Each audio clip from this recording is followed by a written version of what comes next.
So a few months back, Apple made a statement regarding the use of screens pulled from iCloud locked devices.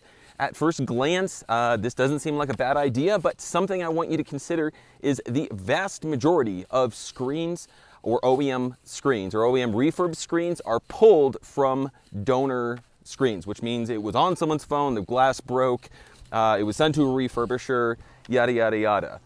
Well, keep in mind, based on their rules, which they have not specified, they don't say whether or not they're going to disallow all iCloud lock or if it's purely iCloud lost. So this is one of the things that stuck out like a sore thumb. I can tell you the good news, which is, you know, the ingenuity of the repair community is that we're just going to start grinding off the chip that basically pairs the screen to the board.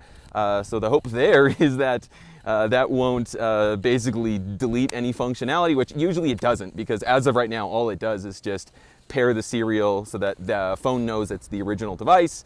So I'm not sure how Apple is going to get around that. I'm pretty sure the repair community will figure a way around it.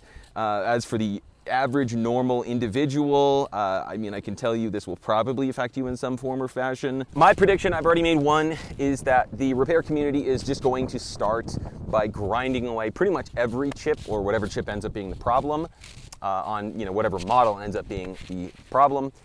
And that it's probably going to be iCloud lost devices. So once again, this won't be that much of an issue for the repair community. I mean, it will slightly, because, you know, if you're going to want to have anything to do with this, you know, if you're going to want to circumvent this process, you're going to have to buy one of these grinding machines, and they're not very expensive. They're like 150 bucks, but I guess it's using it and knowing how to mess it up, you know, without damaging the screen is obviously going to be the tricky thing, because some of these screens are, you know, $200-300.